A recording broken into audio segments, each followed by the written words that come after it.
All right, how's it going, everybody? Welcome to the Gaming Over 30 podcast.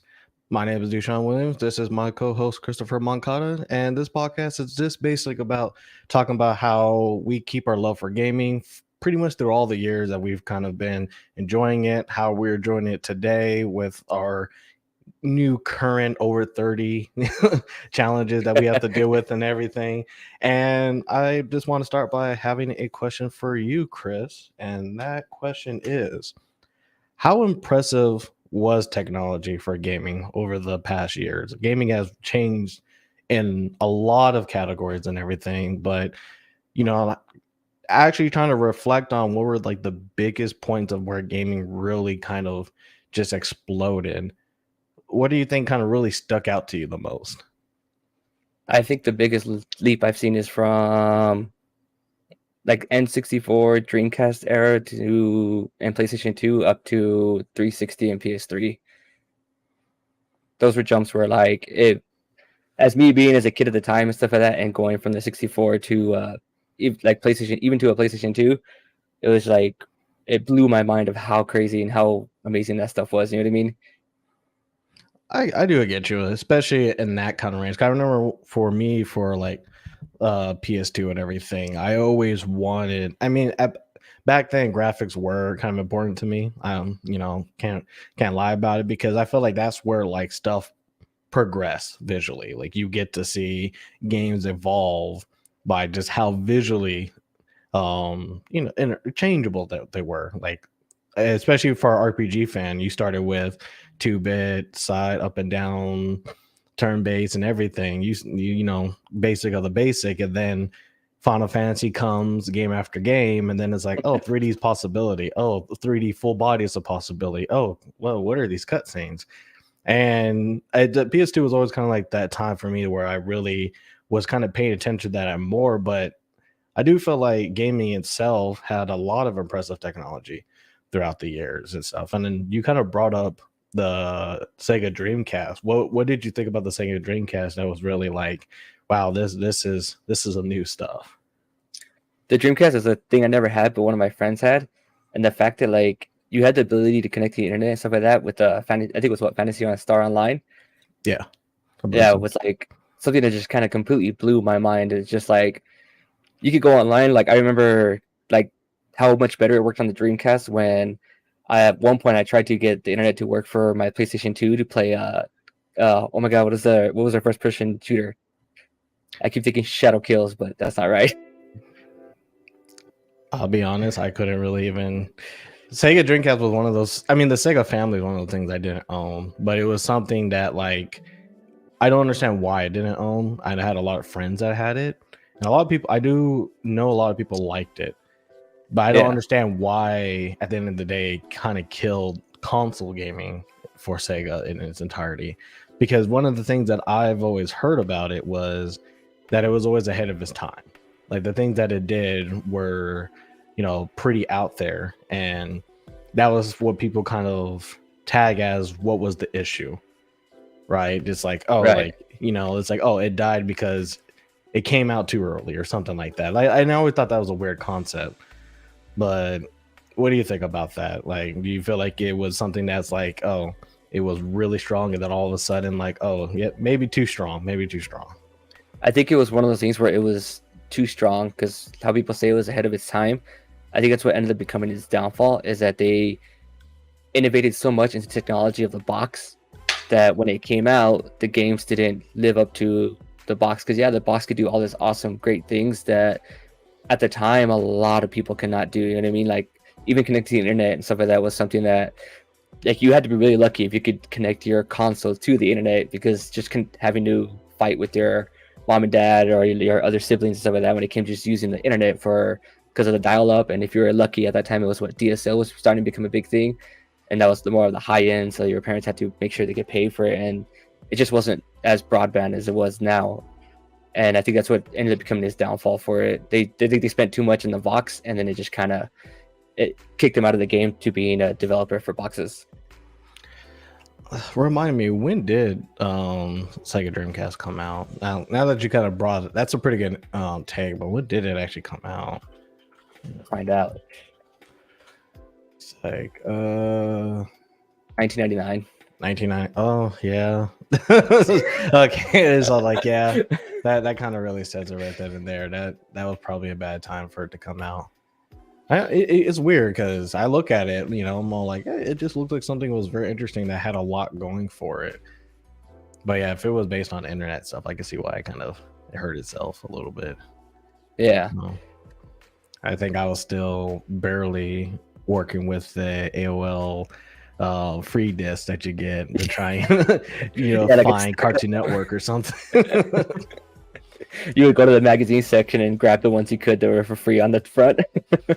Wasn't it so weird to back then for you to get on the internet? Like basically nobody can get calls, you can't receive anything, everything was shut down, locked down, you're done until I stopped doing what I'm doing.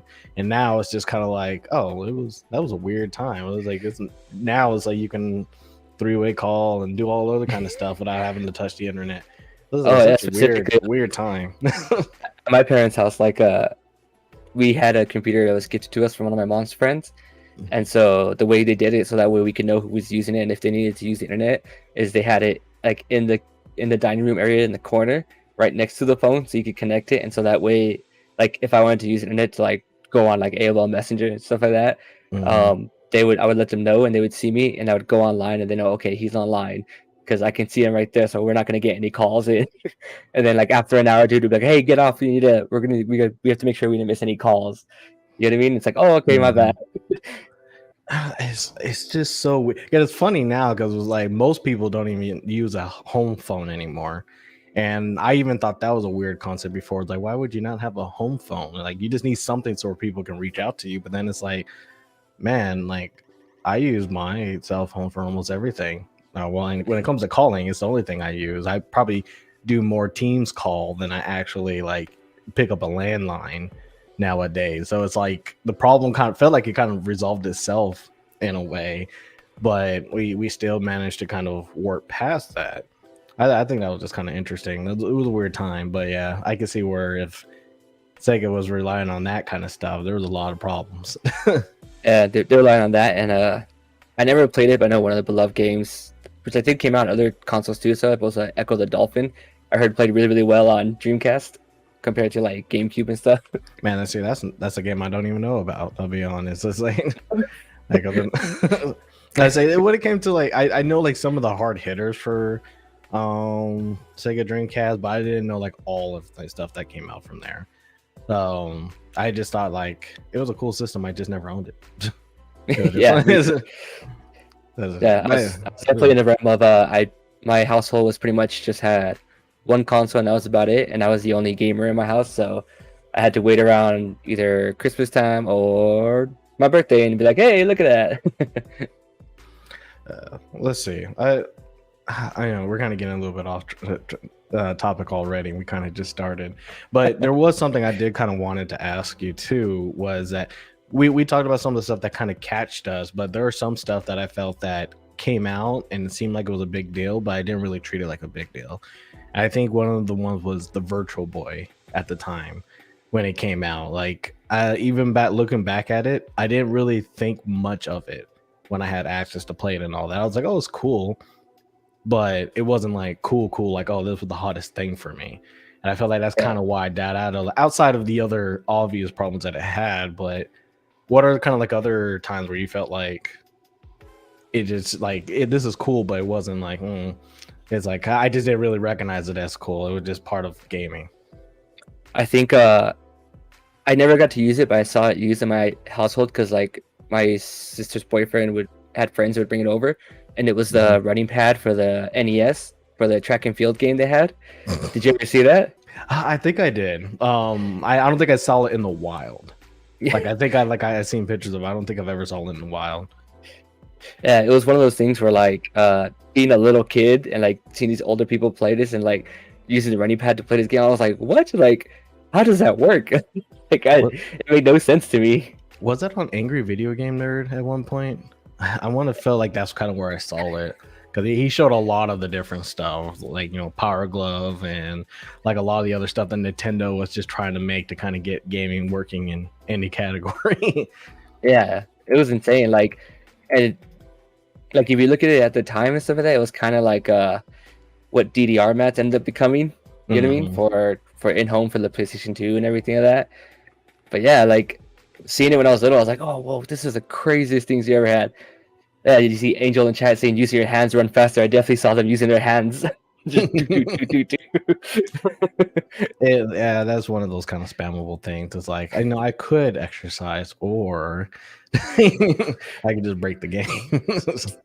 Like the way they would play it is like they would play it and then they want to have a better time. So you have that one person who would run, and then you'd have the other person who would go to it and they would start using their hands. They'd be like, "Oh, I beat you," and they would become like a whole little joshing around and stuff like that. Nintendo put out a lot of stuff around that time. I kind of realized it. Like Nintendo was really swinging like a lot of different like add-ons you can have for, especially for the NES. Just kind of like, hey, here's a gun, here's a power fist, here's like, hey, we'll try to play games however we can. It was just, I don't know. It's like, I think that's where like I felt like there was a lot of like tries for just a lot of stuff, just like, oh, you can play games in different ways. And I think it was a good way of showing it.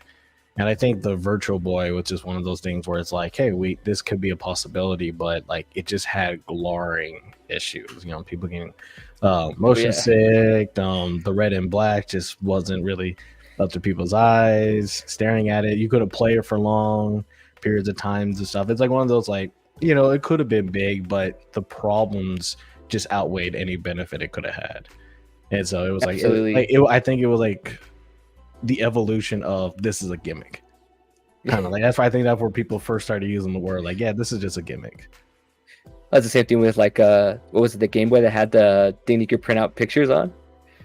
Oh yeah, that was cool though. Yeah, that's a gimmick, but that was pretty dope. It was like being able to just print out like whatever, and they were terrible pictures, but it was just the fact that you could do it. And it was just all like, oh yeah, yeah. My little Game Boy can actually just print out random stuff on it, just like here, boom. It's like how do you like that? And it's like, yeah, nobody really cares about this, but it was funny. Absolutely, it was funny. The other thing too was the magnifying glass that went over the Game Boy, so you could see better since it was such a small screen. Yeah. Oh, what happened? Okay, no. As I was looking at something, it's like so stuff just kind of dipped out for a minute, and I was kind of seeing some of the stuff. What was something else? Actually, that kind of goes into another thing I want to talk to you about. Do you feel like VR is still a gimmick, or do you feel like VR like the possibilities just haven't been tapped yet? I think it's still a gimmick, but it's close to becoming something that might be more relevant. And I think what's going to push it to the limit is the PSVR 2, because you have the Meta Quest 2 out right now, and that's been like a hit and stuff like that. But to be considered something like gaming, like it has a lot of fun small games, a couple of really good games, but it doesn't have like anything. It doesn't have like that Half-Life Alyx that's out there. You know what I mean? That came out for like the Steam and everything like that. And for stuff like that, you have to have a high-end PC to work. And I mean, PCs are really huge and now unpopular for people for gaming. But to do something like that and to buy the Valve Index alone is like what, $1,000? So that's a little gimmicky for me for that price. What was price really kind of like his biggest problem for VR gaming? Like personally, can I feel like for something that's like a long-term investment, you can kind of like balance it out. Like the Steam Deck is starting at $500, which is like the same price for like the PS5 or Xbox Series X. But I do feel like the Steam Deck itself is something that, yeah, it'll probably outlive a lot of things because of what it is generally. So it's $1,000, I think, counterpart. I think I'm not sure if it goes up to 1,000, but I know it goes up based on its gigabytes and all the other stuff. Right. Like I feel like making sure you get something like that will definitely outlive its price. Do you feel that VR itself is just like it's just not meeting like the bare minimum to kind of justify that price?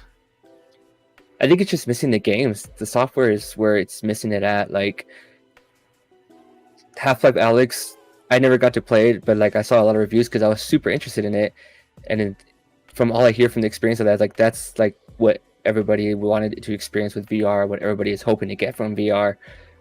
But you got to get such an expensive thing to do it just to play it, and I'm thinking what's gonna happen is Valve's gonna be able to get it to work on the PlayStation VR 2, and I think the PlayStation VR 2, because Sony's putting so much into it, that this is their chance to make it viable with the software content to back it up. If you don't have the software, the games to back up the hardware, then it ends up becoming a gimmick.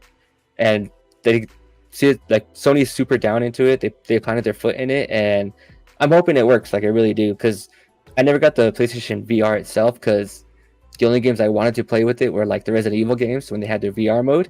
Mm-hmm. I got to try out Resident Evil 7 in that for a good 4 to 5 hours, and I had a good time with it. But after that, I was like, you know what? I don't know if I'd play the whole game like that. And so that's where it becomes like, what's the good spot? You know what I mean, for this stuff. Understandable. I think when it comes to, I think PlayStation's VR was probably the closest that would have got me to buy it. And there was a lot of times where I was just gonna go buy a used from somebody. Just be like, you know what, $150. Yeah, I could buy it. Like it wouldn't be a problem. But the reason was that it was even on my mind was and I talked to you about it before with the Xbox 360 Elite. Like what made me go get it was I wanted to play Internal Sonata. I wanted to get the PlayStation 1, because it would have worked for the PlayStation and it kind of had a little bit more trust to the platform, but mainly because I wanted something that played Beat Saber.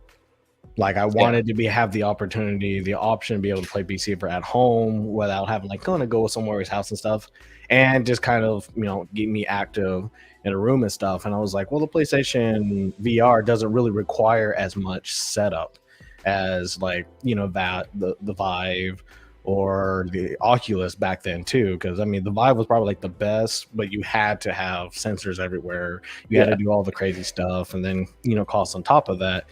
But I think the PlayStation was like, oh, here you go, grab these, and then go have fun. Like that's kind of how I saw into stuff, and I think it was just something that was a little bit more available to get. But then it was also one of those things that's like, there's not the first time, but it was one of those things where like I didn't see a second game. I didn't really care for the Batman Arkham VR. I didn't really care about the Resident Evil. Like I guess I don't really care even for first person games to play it in that kind of experience. The same way I didn't really care when they try to do the Legend of Zelda game and force you to use the nunchucks in order to play. Like it's just like, I don't restrict me to play a game a certain way if that's not what it was really for. And so I think that would ultimately stop me. But I still think about it like, oh, will I get the VR2? If they do put in, more effort and do put in those good stuff. Because kind of like, and I think in the comments, Angel DXC brought it up, motion sickness is just such a big thing for a lot of people. Yeah. Like, it's just such a big thing. And it's really hard to kind of get over that. If like you have that problem, it's like it's hard to just without medication or whatever, and kind of already kind of puts you off right then and there. You're not going to do something that's going to make you sick all the time, and that's right. You're gonna have to wear like your bracelet and everything for when you're in the motion sickness car, stuff like that. So just so you can play a game. Yeah. Yeah, it's just got one of those things where it's like when you have personal bars that stops you from doing it, that's already kind of a non-starter basically. But like everything else is like, I just feel like even today with some of the stuff that I have seen VR do and some of the concepts that just work, like VR chat works as just something like, hey, let's just throw a bunch of people with different avatars in a world and let's see what happens. I still don't feel like it's like the biggest thing for gaming. I do feel like it has other applications outside of gaming that I think work really well. It's just like I feel like for gaming, like mostly everything, the kind of like the rule is games sell everything, and without games, your whatever platform you have is just not gonna make it. Yeah, you gotta have the games, and then 2, you gotta make it easy access. So like the PSVR 1 was a little bit drastic because you had to plug in so many wires in the back and plug it into your thing. Mhm. So even that alone became a hassle. So like I know the Meta Quest 2, you could just connect it with a C cable. So like simple, easy access like that's gonna move it.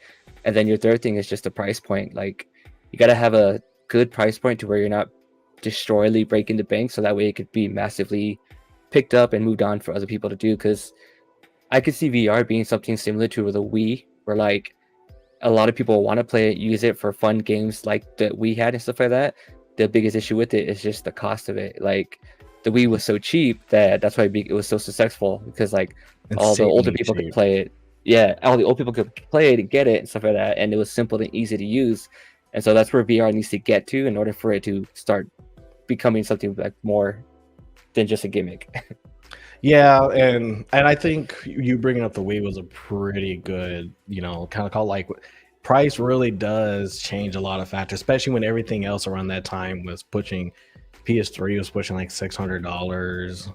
Even Xbox, even at its cheapest, wasn't really anywhere close to a $300 price range. And Yep. that Wii was selling like hotcakes. It was like, oh, it's something interesting and all that, but it's like, blah blah blah. I didn't get it when it first came out, but when Brawl was coming out, I was like, okay, no, it's we have to get it now. It like is we don't have a choice. We got to go get it. And I still kind of laugh at that. But I think VR was just an interesting time, both in the past and now. I think I like the fact that it's still around now, that it didn't Mm-hmm. completely die out, and there are game developers, there are teams and stuff that are still trying to use the application everywhere they can to just kind of show off the different uses for it. Because at one point, we all want that Sword Art Online experience, Definitely. where we can actually jump into a game, both senses and everything, but be able to leave, of course. But it's just kind of like it's the fantasy of that is just so far.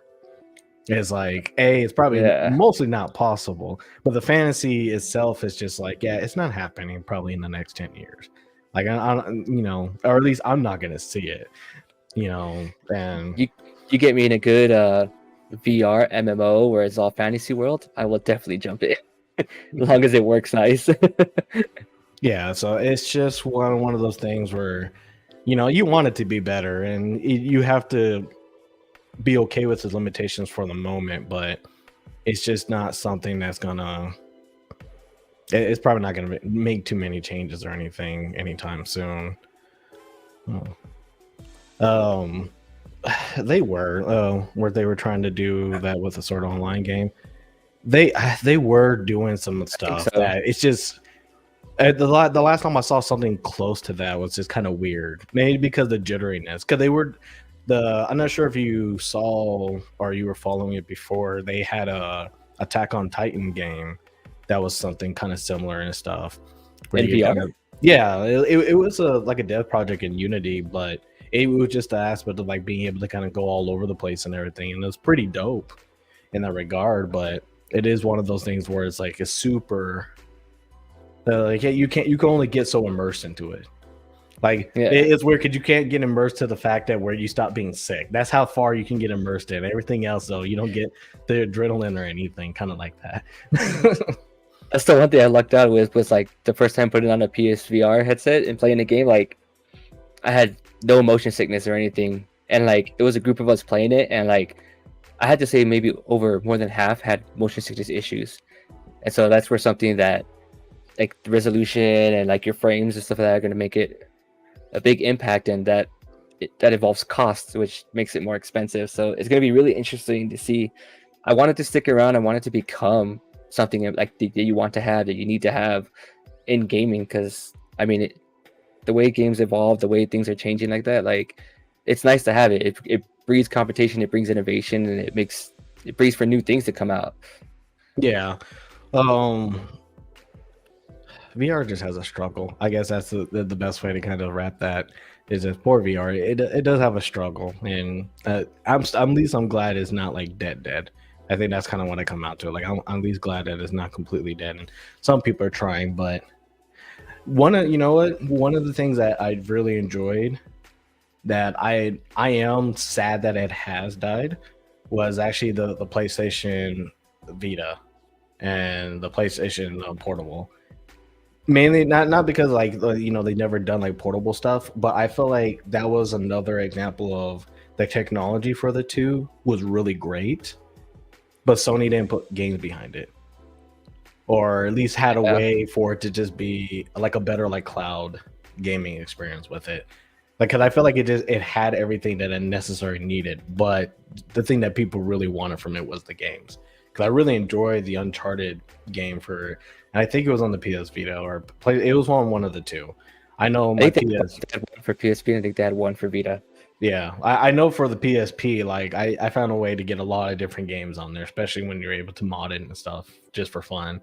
But like the PS Vita itself, I've been able I liked a lot of the stuff they had with it, and I wanted to put a lot of the old RPGs on it. But I just kind of like, oh, this thing had everything as far as hardware going for it. Why didn't Noah put like a bigger bet into it? And kind of wanted your opinion on that. Like, what do you think really killed the PS Vita? I think what killed the Vita was just like it was just the software behind it. Like from what I know and heard and stuff like that, like the Vita was it became just pretty much like the Persona 4 Golden Machine, Mhm. and with other things added on top of it and stuff like that. You know what I mean? Mhm. Like, which if Sony would have looked at it and looked at their analytics, which I'm sure they did, but for some reason they didn't think about it. Like everybody really wanted that Persona game and stuff like that, and they just wanted to freaking like, why didn't they just add more stuff like that onto there to be more accessible, easy to get, and stuff like that?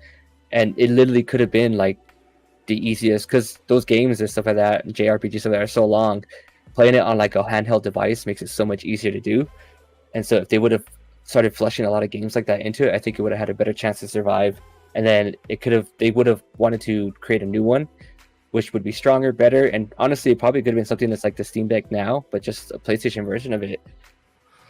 Pretty much, because that's what it generally was. I'm not gonna say like it's 1-to-1 because it's still PlayStation versus the entirety of Steam, but it's just. But even then, like there was still a lot going for it, and I'd say for me, like the games really killed it. I think them not looking at what Nintendo did basically was like, hey, like Nintendo has gotten away with low powered consoles for like its entire lifetime, and it's still showing what's important.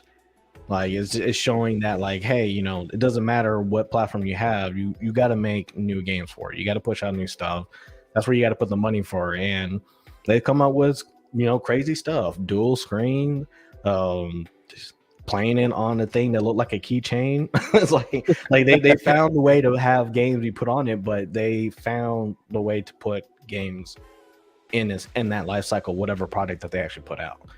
And for me, like the Vita just, even though it was better graphically, it just didn't compare in games. And I think the other thing too is like, which is kind of what like the Switch has become at this point, minus the Nintendo games that it has in it, is like they didn't promote the indie games they were putting onto the Vita. Like the Vita is perfect thing for like an indie machine because those games are smaller, they don't take as much hardware it is to run. You can have them run nice, and playing small indie games on the go like that are like bread and butter to gamers. Like I love it. I know a lot of people love stuff like that. You know what I mean? So they had them on there and stuff like that. They just didn't promote it, put it out there like on their store and stuff like that, in their showcases and stuff like that, to be like, hey, we have the Vita, but look what's coming to it and things like that. You know what I mean? That's how I played Guacamelee, was on the handheld version. I didn't, like, to me, like that game wasn't necessarily something I play on the console, even though like there was nothing wrong with that, but it was a lot easier and faster for me to just play it on the portable device and stuff. And I think you make a good point. It's just, if it was more accessible in that regard, then maybe like if things were funneled like that, we're like, hey, we want more indie games to be on the PS Vita. I'm not sure if that would have really saved it as much, because they would also have to put in like the effort to actually promote indie games. Yeah. It's like you can't just throw everything in there but not tell anybody about it either. I think one thing I liked about PlayStation UI is very clean. It's really easy to notice things. So it's also very easy to hide it as well. Like if PlayStation doesn't want to actually put it up there, or Sony don't want to put it up there, it's not going to be up there. Everything else that they're going to want to put up there is going to be up there for sure.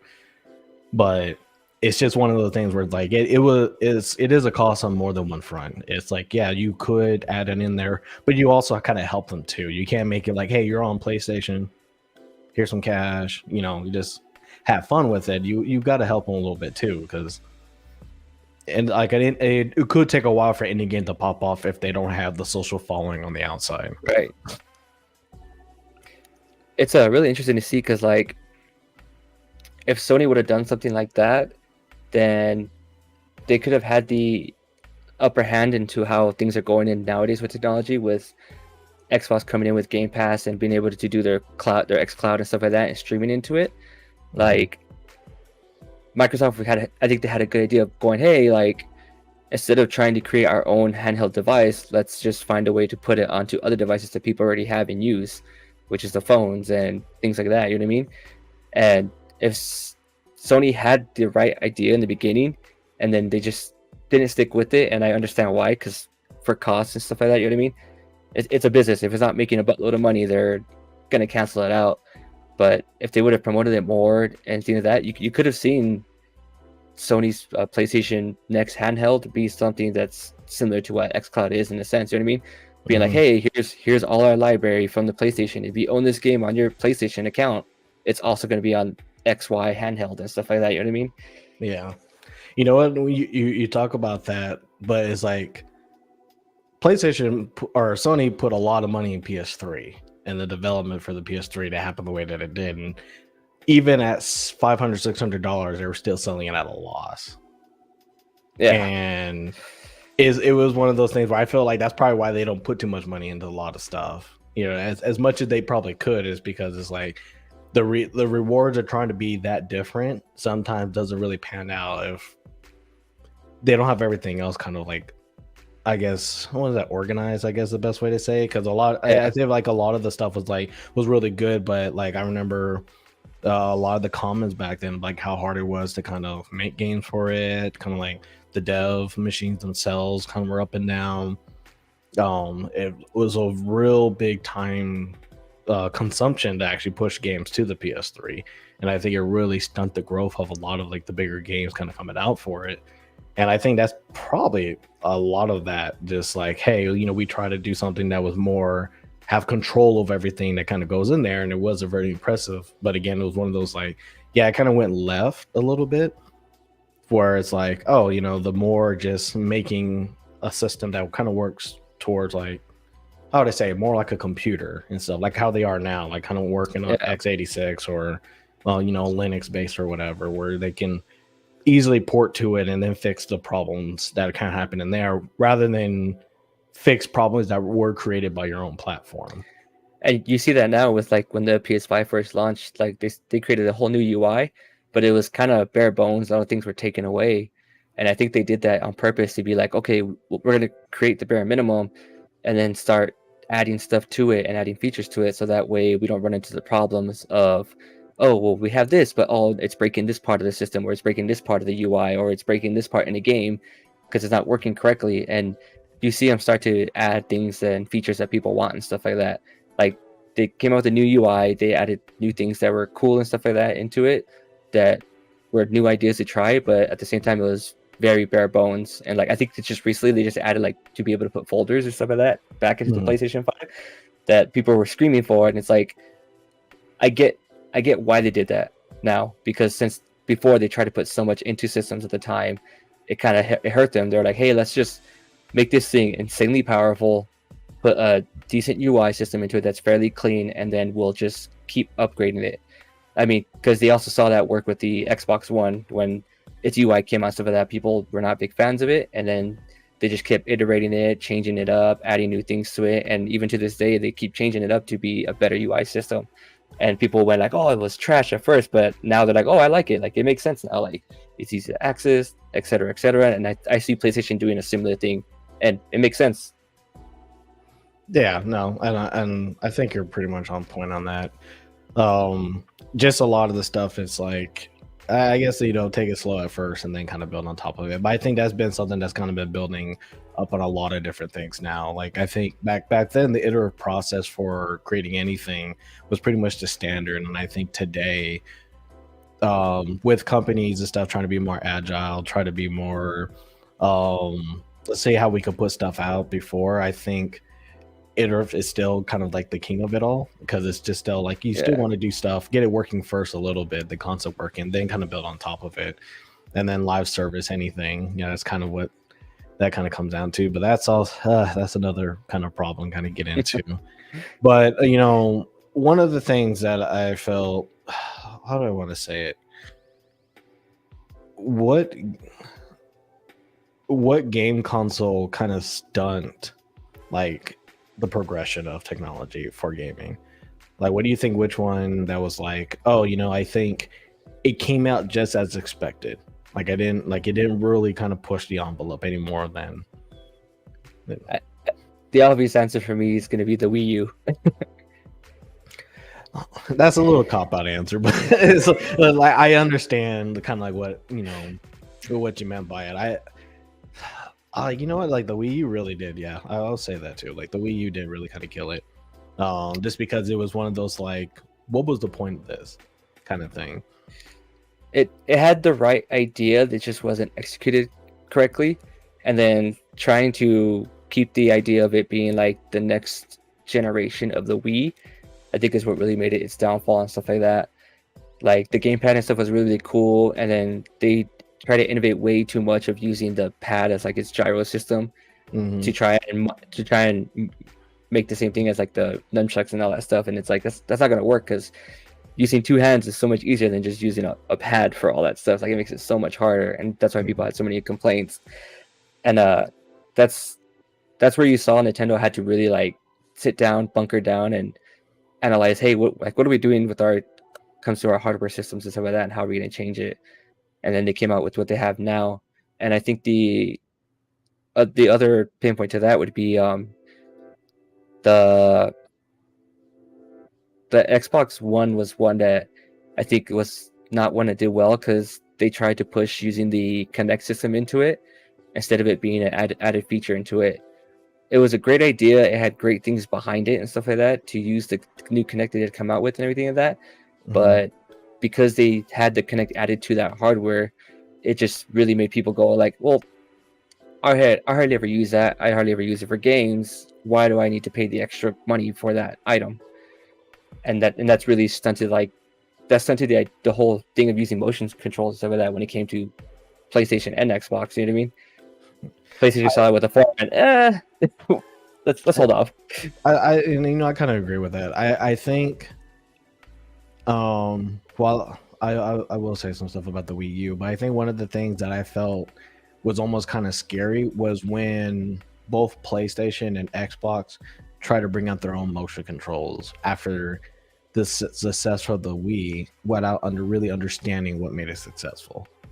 Yeah. And I feel like there were like the idea back then, and I kind of give a little bit more credit to Xbox around the time for its thing, because outside of like game, that thing was usable for a lot of different things. Like I Very much. personally worked with it back in college when I was part of a group that was actually doing kind of like a VR AR kind of thing with it, of being able to talk to kind of like a computer, kind of create a story and stuff like that, and kind of actually physically walk through it. And it was cool that you can kind of make it work for a lot of things, and in the back end kind of make it work for Unity a little bit, and it just gave you so much information.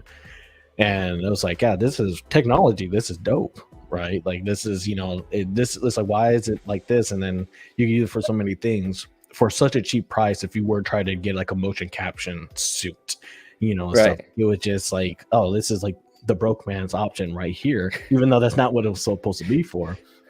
But it was just the fact that, like, they both came out with something, and it was just, you can tell that was like, yeah, we had the thought, but it is like, we know what to really focus on, but we just wanted to offer the option so that way people who really did like it, maybe we might get them back. And to me, it was one of those things, just kind of like the Wii U, that I wish they didn't put too much money towards it. Like that's when you need to take the budget and put it somewhere else. Like I understand you want to try it, but like you could do more stuff on the PlayStation, 3 or whatever. Like kind of do more stuff on that side, so that it didn't look like you're putting so much effort into it. But then at the end of the day, everybody just kind of look at it and be like, well, I don't really feel like you put any effort in at all. Yeah. And that's hard to say, because it is. And when you see some of that stuff, it's easy to forget probably how long it took to really develop it. It's not like they saw the Wii U and like a month or two kind of turned it around and stuff. You're not going to get something out that fast and it still be workable. But it's still the amount of people that it takes to kind of create something like that and pay for it, that just could have been diverted somewhere else, especially with some of the issues that PlayStation was having around the time. And for Xbox, I think it was like, I don't think it really stunted the growth of it as too much, because I think they were trying to have more Kinect stuff. There were Kinect games. Some of their main games were Kinect with it, and they try to use it with a lot of different features. So at least they were like, oh, there's a reason why you might pop this out, more so than if you just have the two nunchucks. So it's like I think they were really trying, and I just think it being used outside of the fact kind of gave it some life. And the Kinect 2, the one after that, was just like a buffed up version of it, which I feel like is the right way to go and stuff. But then you could definitely tell, like, okay, we got it out of our system, we're done now. And I feel like that's even more sad after kind of like, oh yeah, it went out to 2, so obviously they had a little bit more faith in it, and then it's time for you to leave now. And I was like, oh, okay.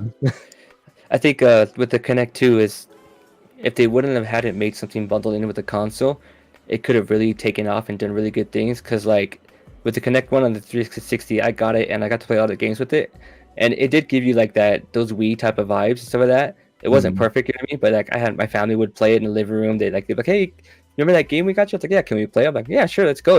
I'd hook up my Xbox. It was so easy to set up, and if they would have used it that same way as a peripheral to add on to your console, I think it would have been way better, and I think it would still be more alive today, because a lot of people would still use the Kinect 2 and stuff like that just for easy like talk devices, like, hey, Xbox, stop this, Xbox, play this, things like that. And since they bundled it together and they had to make up for the cost of it, they're like, all right, let's take it back out, because this is something that that the majority don't want. It's more of a niche thing. And so they stopped doing innovations and switched over to connecting your Xbox to Google and Amazon devices and stuff like that. That way it's easier to connect it that way and use your voice commands. I won't say it to you, because if anybody's watching this, I don't want to set up the devices. But yeah. No, I agree. But so now I could come back to the Wii U, because I think like and it's hard, because it's not like I hated the Wii U and I was one of the people who bought it, because I didn't really see a problem with it when they were trying to make it work. I think there was stuff that you could make it work. What made me upset about the Wii U was that there were clear like issues of like, this is going to be a problem, and you knew you weren't going to solve it. Like what happened to the tablet breaks. It's like, what do you do? Like you can't replace it. And what if two people had two tablets? You can't connect them to the same system. If you lose the tablet, what happens to the system after that fact? There was so much that I was just kind of like, who's gonna end up with this console. Like, yeah, I mean, much as we can say like, oh yeah, it's gonna be with us 30-year-olds or whatever, or 20-year-olds at the time. I forgot how old we were around the time when I got it, but it's one of those things where it's like, I know I'm not Nintendo's target audience, so I just kind of wonder, well, like, what did they think would have happened if the 11-year-old did something to the tablet? There was no way to buy a new tablet, and the people who try to get it from Nintendo, I feel like, or at least I heard at the time, was like terrible. It was just hard to really kind of get it resolved and stuff. So it was one of those things where it's like, I know they knew this was going to happen, so why did they push forward with it? Especially right after that comes out, you got the Switch, at which in all intents and purposes, kind of just blew out the entire legacy of the Wii itself out the water. Yeah. It's like, to me, that's kind of like, okay, this is kind of where, technology kind of went like this. And then it was like, oh, what is this? What's going on? Switch? The Switch was like kind of like the perfect thing when it came out. Just like, It kind of became like a perfect storm for Nintendo because like they were doing good. They've always done like their own thing in a sense of like being like they're not trying to compete in a sense with Microsoft and Sony and stuff like that. They're like, hey, we're gonna make our own consoles in our own way, along with our games. We don't have to be the 4K 120 hertz type of game and stuff like that because we have our style. We have toys that we sell. We sell to children and stuff like that. And the Wii U being like such a bad thing for them, it really you really saw them buckle down and decide, hey, like what can we do to fix this? Like the gamepad's a good idea, but we didn't iterate it correctly. Like how can we do the gamepad, but also add into our portable devices because we make so much money off of like our 3DS and stuff like that. But how can we combine our DS sales along with our console sales together? And that's what them came out with the Switch.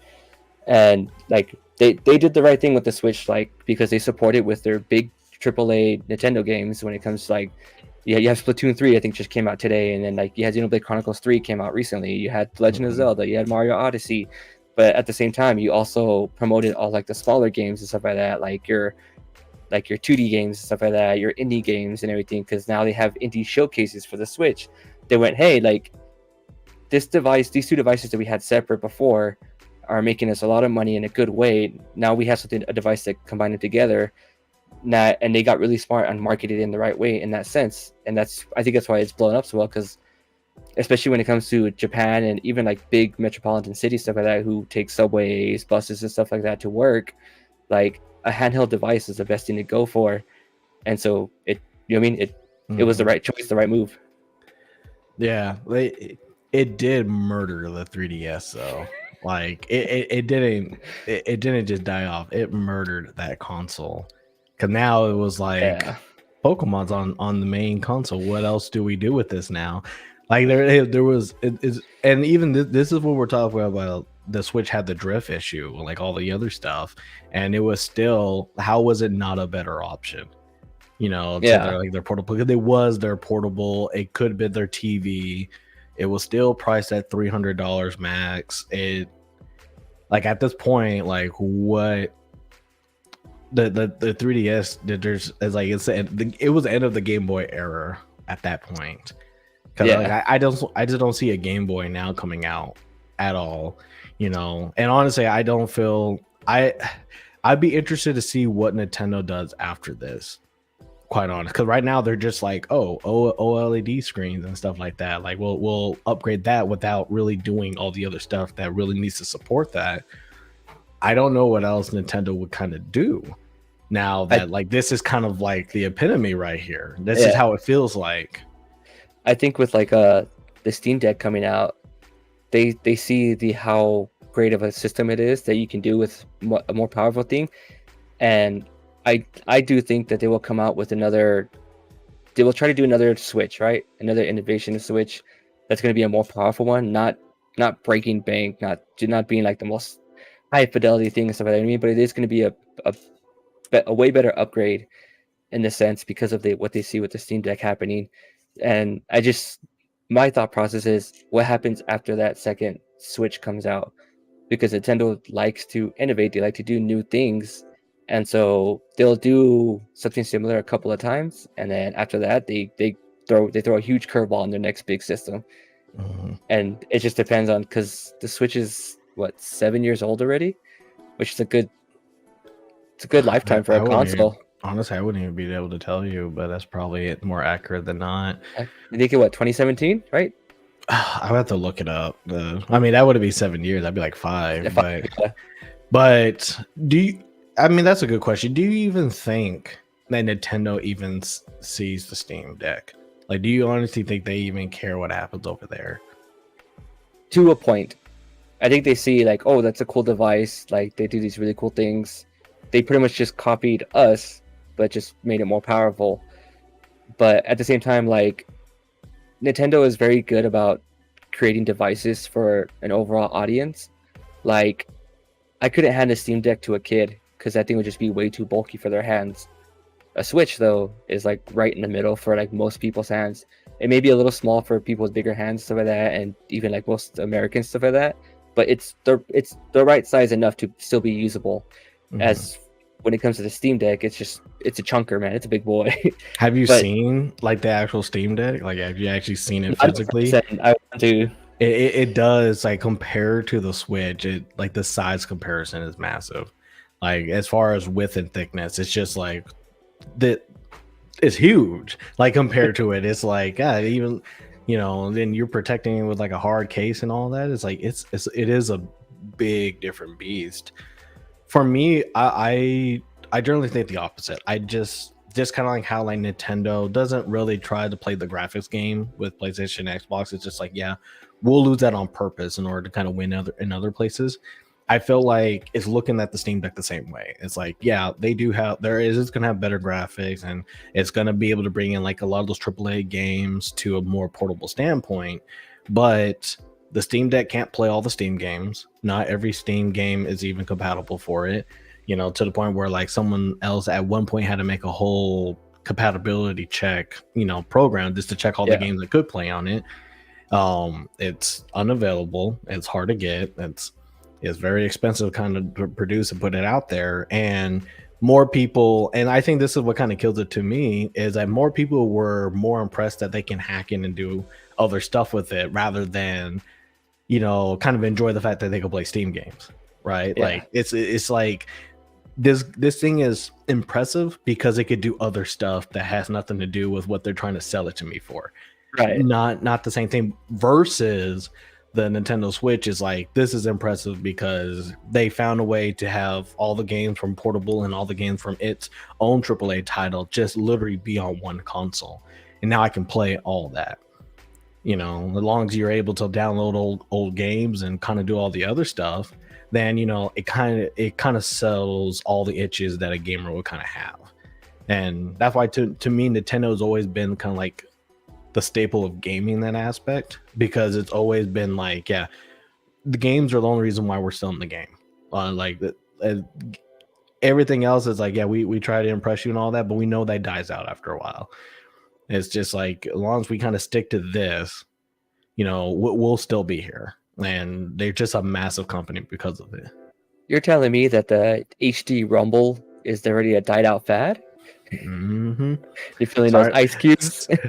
Sorry to break it to you, man. It's like, it's just one of those things where it's just kind of like, you know, this, like, you can easily, I feel like with a lot of technology today, it's really impressive. Cloud gaming to me is still a very impressive thing when you kind of think about what's going on. You think about how it's going to different people, how people are interacting with it, but you do know the flaws of it. You do know where the costs are really going to hurt you, particularly. I think with cloud gaming, though, a lot of the times where they kind of beat out those flaws, it makes it even more impressive. But for a lot of other stuff that kind of, they're not in that same kind of wheelhouse, like the Steam Deck, you know, it shouldn't be impressive to play all the Steam games. Like it's like, it's not that kind of thing. Like it's like, yeah, once they finally fix that, it's just going to be like, okay, now the Steam is working at 100% power. It's now at Super Saiyan 2, right? It's like, it's not really working at everything that it needs to. Versus like cloud gaming, it's like, oh yeah, I'm playing on my phone. I'm able to like, maybe touch is kind of weird, blah blah blah. You know, it's kind of weird. But then when it's like, hey, I'm playing without any lag. I'm playing, you know, like it's not really all that difficult. Like, oh, like it didn't just boot me out or whatever. Like when it starts kind of doing that kind of maneuvers, it's like it seems a little bit more impressive, because those are the things you think it's not going to be good at.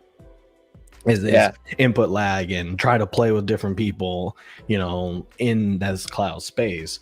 And I think to me that it is still one of the things that I pretty much root for like everybody to do. Because it will get to a point where like it's going to be hard to buy a console if like cloud gaming gets it. I see cloud gaming happening to where like one of the big three may not have a game console anymore. Then I see like Sword Art Online coming to VR. Like it's like they're like there's obviously one of them is like very possible to get done, while the other one is like I think to me, I won't say it's like the most impressive tech. I just think it's tech that's going the right direction. I definitely agree, and you see the big three doing like their own type of iterations on it, and stuff like that, where like Nintendo has their online service and they're starting to put all their old games from like the Nintendo series, the Super Nintendo series. Now they're on to I think 64, and they have like Genesis stuff, and every other month or so they add a game here, they add a game there, and that's their version of doing their cloud-based system in their whole ecosystem. Because Nintendo's one of those ones where they really need to work on their cloud system to get it up and running, just their whole online service in general.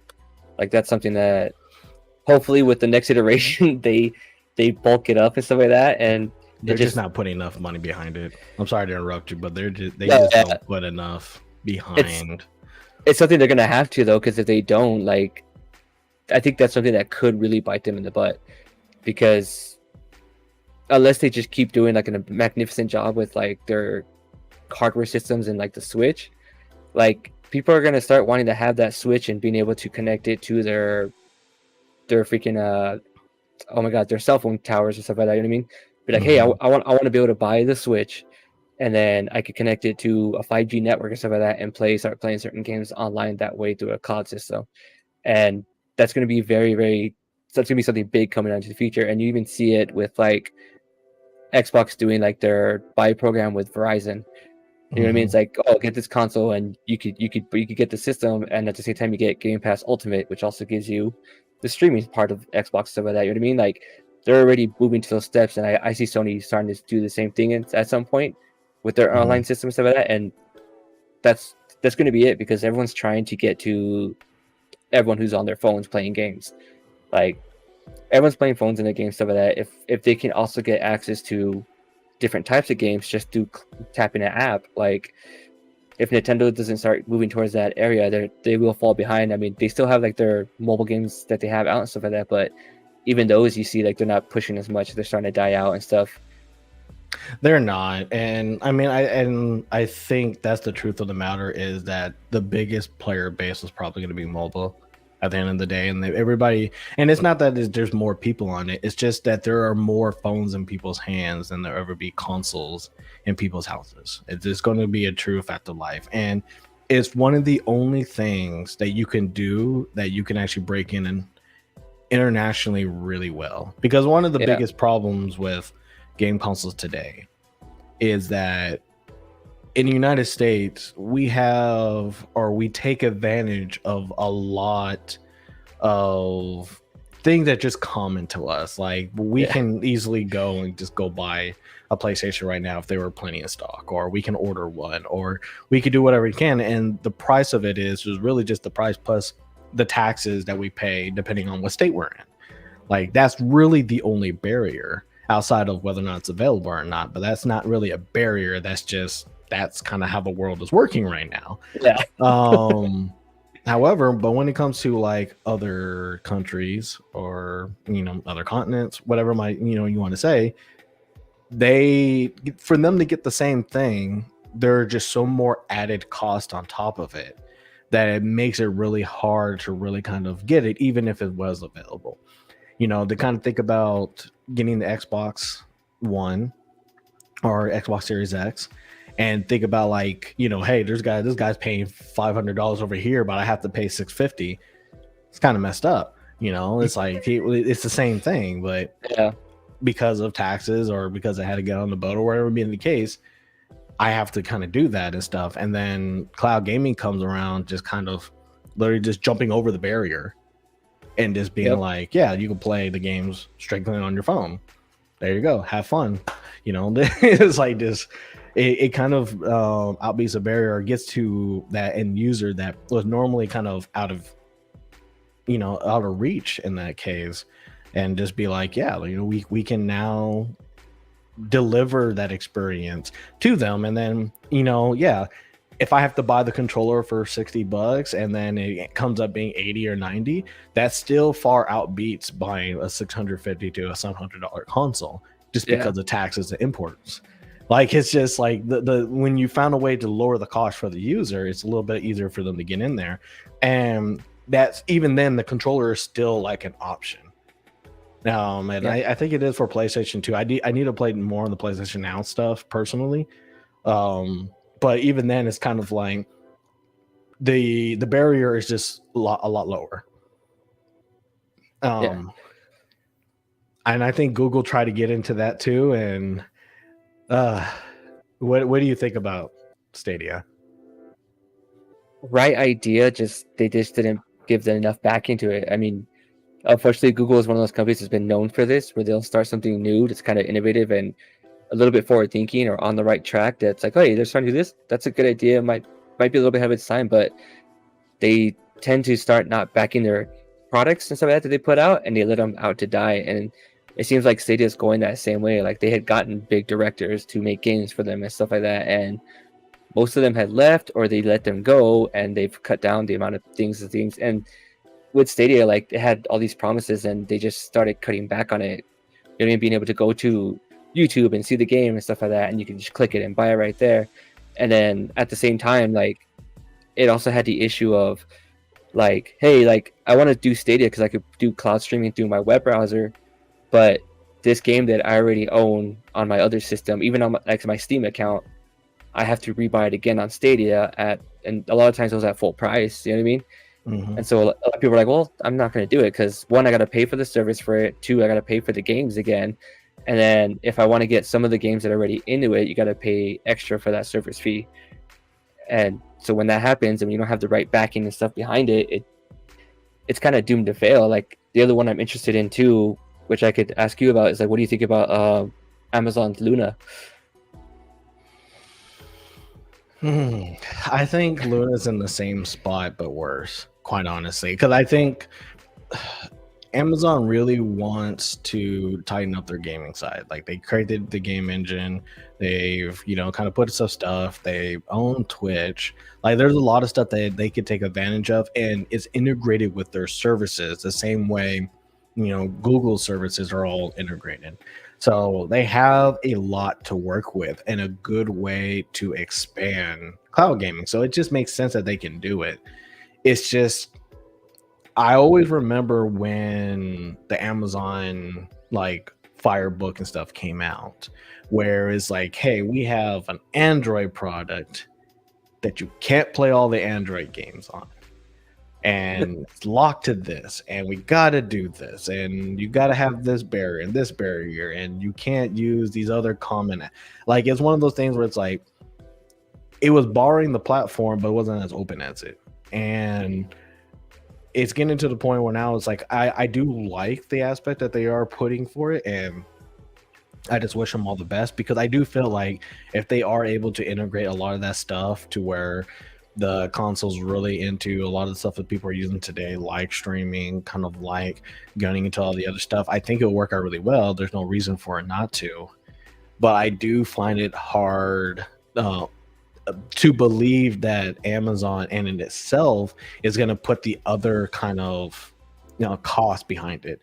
And it really just comes down to the games again. Like, will Luna be able to capture all the games? And then because the price point's kind of there, I think it's like $100 for the controller, Right. or whatever. Like it's there. I don't think there's any issue with the price. Like Stadia was about the same price too, I think, but Stadia like to kind of give a lot more things for free if you jumped on early. But I just think that at the end of the day, it's games. Like, and is it going to be something where like a lot of the games are going to be able to be ported over? How long is it going to take? Like, because the problem is like they're competing against Stadia kind of at its slope, but they're also competing against Microsoft xCloud and PlayStation Plus, who were the place where the games are always going to be made first, and they're trying to figure out how to make it work for their cloud platforms. So I think it's really hard again for another company to kind of think they could sideline in without utilizing the stuff that's really unique to them, but also making sure they're hitting those basic requirements. And again, this is kind of another thing where the Nintendo Switch just kind of looks and smiles miraculously, like y'all are all playing this game, and I didn't even have to be a part of it, while still kind of doing what they do, right? It's Yeah. like it's one of those things where it's like everybody else is doing it except for like the one company that probably has games that could run perfectly on the cloud All service, of them. and be like, yeah, but that means we have to put money behind our internet services, and that seems expensive.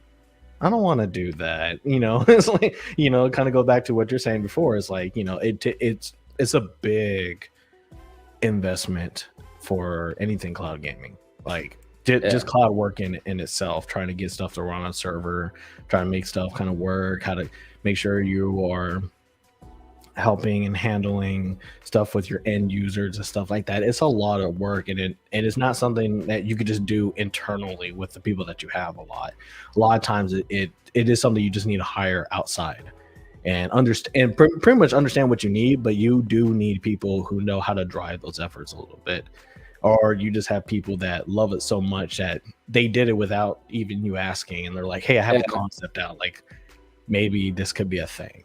And so that really come down to how your community set. But yeah, honestly, like it's hard to see Amazon kind of break out any more than what they are, because honestly, like Luna is not really on the top of my mind.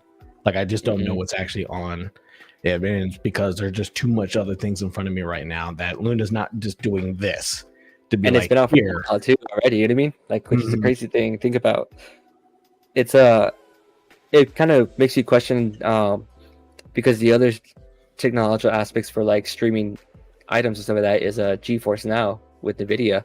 And I've wondered because like that's pretty much directly done with Steam and stuff like that to get those games to be on a cloud service and stuff like that. And NVIDIA is a company that's not really meant to be connected to any certain big gaming company aspects, stuff like that. They mainly just do computer stuff, but since they have their toes dipped into the streaming service, stuff like that, I wonder if they have or haven't, some of that.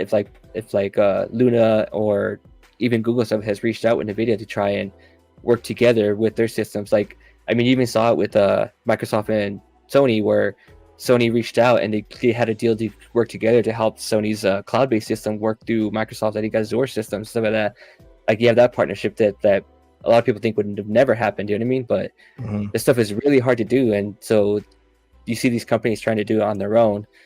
And then you see another company like NVIDIA that's doing a good job of it and stuff like that.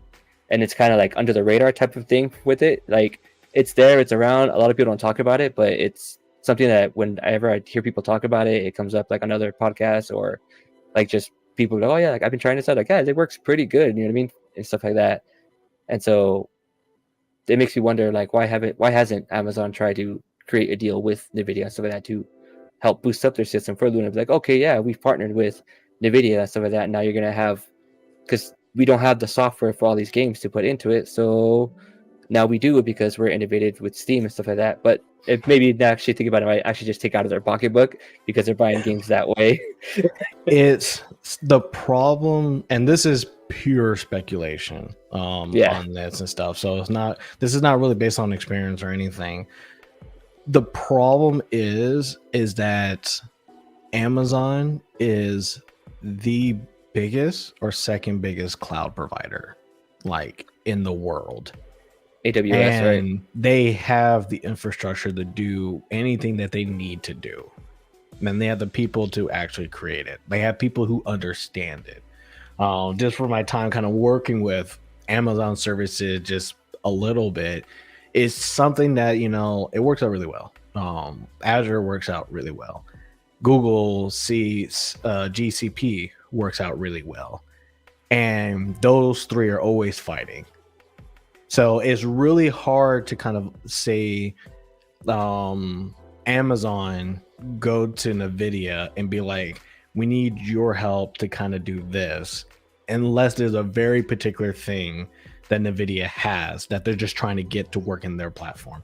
I think they would probably talk to them to make Amazon Cloud probably better in a different way, like kind of, because like in some virtual machines you could have a NVIDIA based virtual machine and have like the graphics parts to it, but it's expensive. to run it is very expensive, and you have to have clear goal to use it and manage it really well, because you can't have VMs like that just run all the time.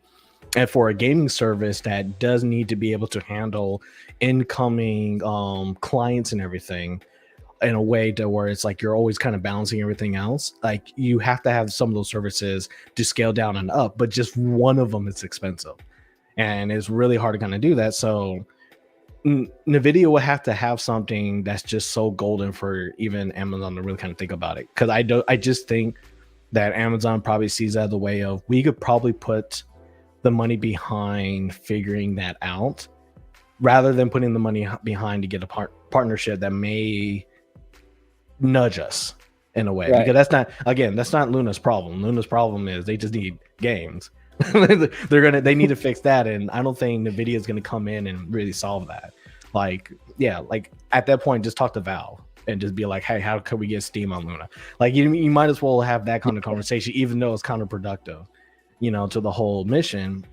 But at least at that point, you're trying to bring out something that that's going to fulfill what you're lacking. And that's kind of how I see it. It's like at the end of the day, it comes with costs. There's a lot of times where a company is going to go to another company and be like, hey, I know we're competitors in this space, but for here, I think we can make a compromise or a cost, and you get more people on your cloud service and I get the exposure that I need. It happens a lot of times. Amazon does do that for a lot of their competitors. It's just one of those things where it's like, I just don't feel like in the gaming space they would do something like that, because I don't feel that the return is strong enough. Yeah, you're right. I totally forgot about AWS. But saying, just watched football yesterday and it's like all over on the commercials for that. Yeah, because AWS is just such a big thing, not only for smaller creators to kind of get into it, like people who are just kind of now starting to work with cloud technology, but it has a lot of stuff built into it that's really accessible. And one of the things that was really big when they were trying to do like the game development side was that they had a lot of the services to connect to it, to where they can actually you could probably embed streaming within your game because the backends were connected, kind of thing. Like it's just one of those things where it's like it could be a big thing because they could utilize a lot of the stuff that made sense. It's kind of like, this is probably like a more of a boring take on it, but it's kind of like Microsoft Outlook. Like Microsoft Outlook has connections to Word, Excel, bots, anything else that Microsoft kind of has for it, and you don't really think much of it, but you kind of glad that you don't have to work so hard to get it to work for you. Like that, if I threw in the Word document, it works. I don't have to do anything crazy with it, and I can see a preview of the Word document, ship it out, not a problem. I can even have Outlook read it, make sure there's nothing very vile in the document. Like you just know it works, but you don't think about that. Like, oh, what happens if it doesn't work? Like you just know it works, and it just brings you that benefit that you're glad you don't have to deal with. When it comes to AWS, there is a big breadth of technology behind it, and a lot of people use it. So we're both in agreement that like cloud streaming is probably the future of gaming in a sense, or going to be like a big pivotal thing when it comes to gaming. How long do you see like actual consoles starting to become more of a niche thing? This kind of gets into a really big conversation that I do want to have. I kind of want to hit on it a little bit, and that's basically the console wars itself.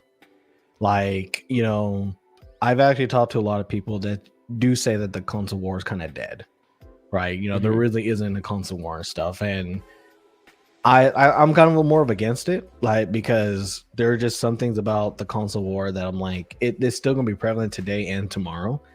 And once those kind of disappear and there is no console war, there's probably not going to be the concept of different platforms or brands. Like the console war is a lot bigger than the physical PlayStation 5 versus the Switch. Like that's not necessarily what the console war is to me. The console war is PlayStation versus Nintendo. Like Right. these two things going against each other are the war itself, and whatever they have to do in order to get advantage of, they're going to do it because they need to stay relevant. The console war dies when Nintendo or PlayStation dies, or Nintendo and Microsoft die. It's like it can only go until the platform is done.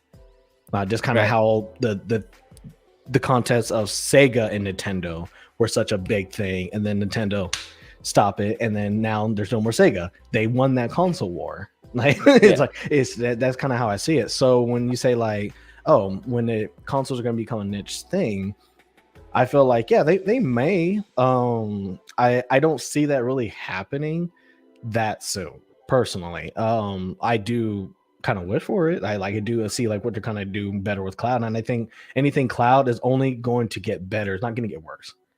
Right. That's just how it's going to work. Like it's going to be a natural progression because now it has proven to be a thing that big companies utilize today, whether it's for gaming or not. Every company has some kind of cloud service that is running their business, their servers, even their older 2003, programs are being ported or migrated into a cloud service with no changes to the program itself.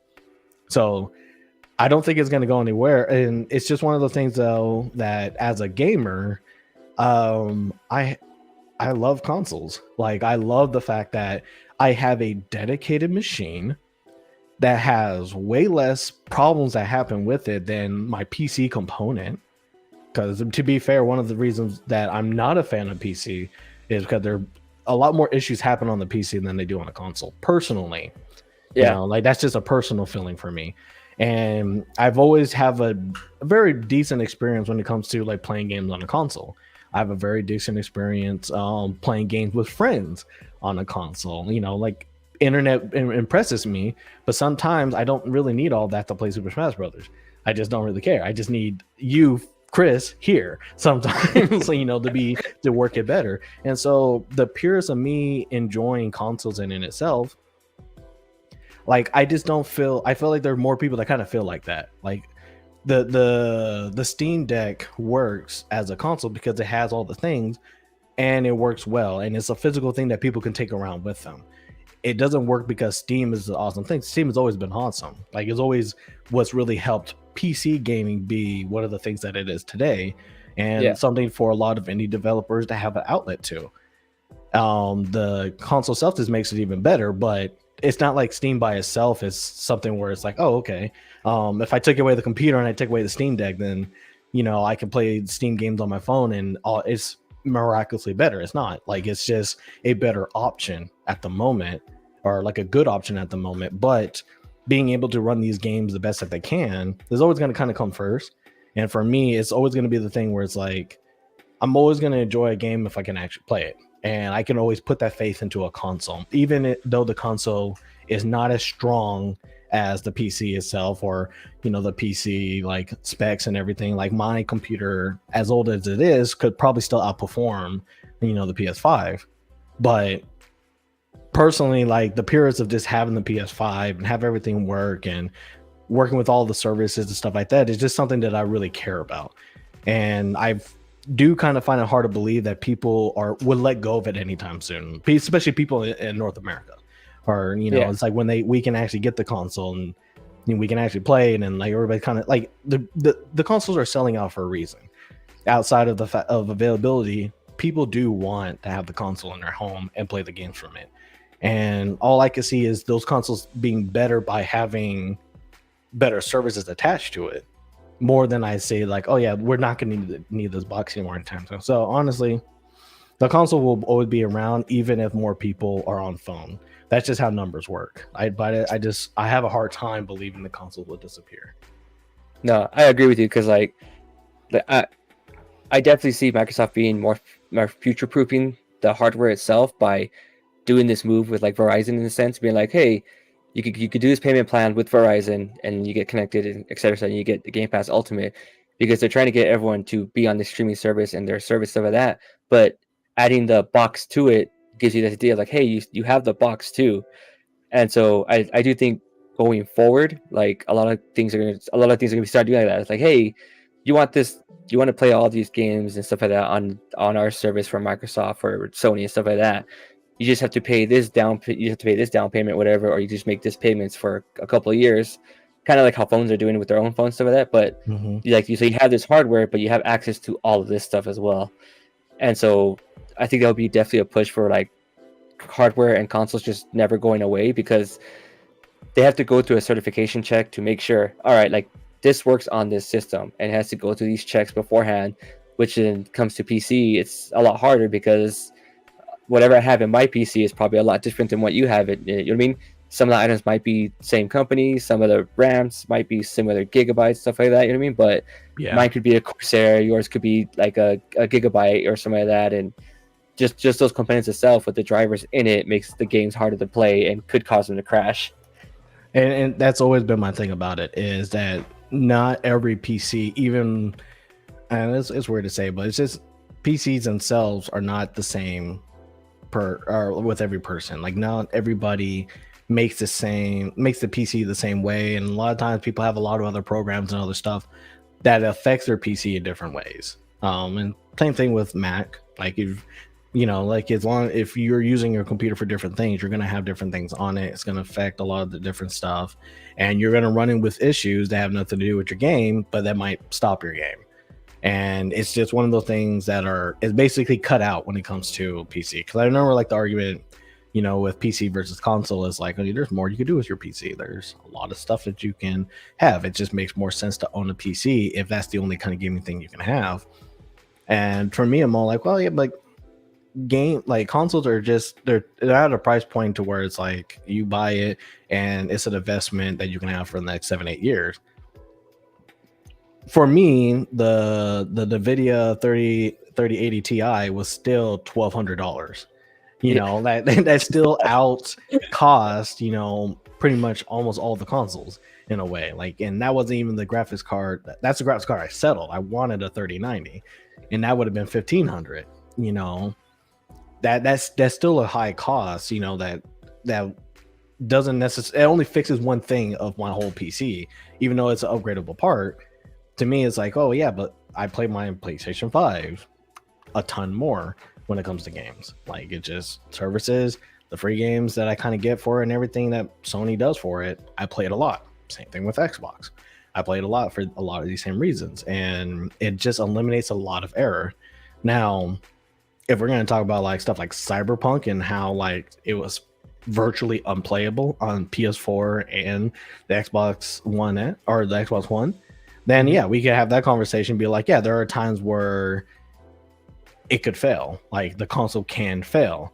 But PC around that time, even though it had better graphics for that game, still failed in a lot of aspects.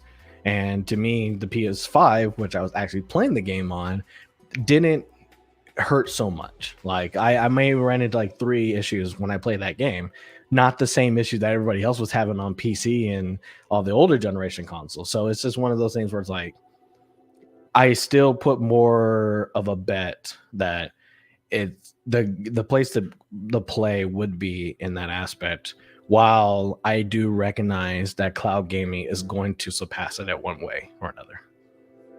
Yeah, I agree.